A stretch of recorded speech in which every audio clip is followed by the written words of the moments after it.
សិស្សានុសិស្សទាំងអស់គ្នាសាជាថ្មីចឹងថ្ងៃនេះគឺខ្ញុំសូមលើកយកតានស្ក្តីមួយទៀតគឺការពណ៌នាអំពីសត្វយកមកធ្វើជាបទបង្ហាញហើយការធ្វើបទបង្ហាញនេះគឺធ្វើជាគម្រោងតែងអញ្ចឹងយើងដឹងហើយថា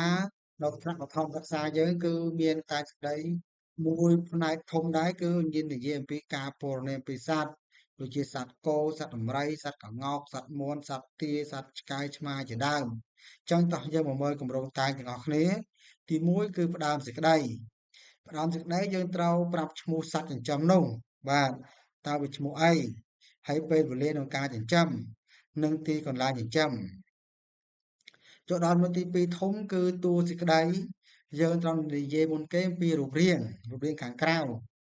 ដូចជារូបរាងប្រវែងពណ៌សម្បុរទម្ងន់កន្ទុយដងខ្លួនភ្នែកមាត់ដៃជើង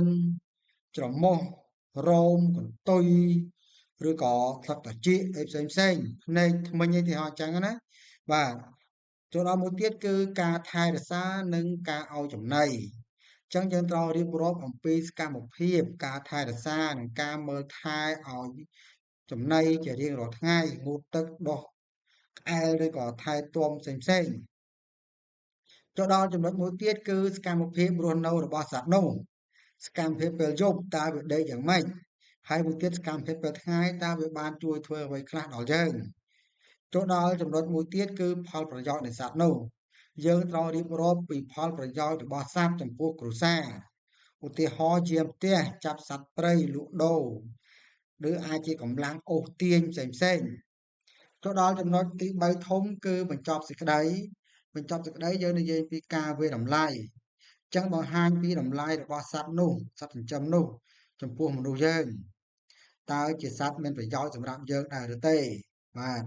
មួយទៀតគឺចំណាប់អារម្មណ៍យើងត្រូវបង្ហាញពីចំណាប់អារម្មណ៍អ្នកសរសេរតើយើងពេញចិត្តសត្វនោះដែរឬទេចង់ចិញ្ចឹមវាដែរឬទេចង់ជួយវាឲ្យវា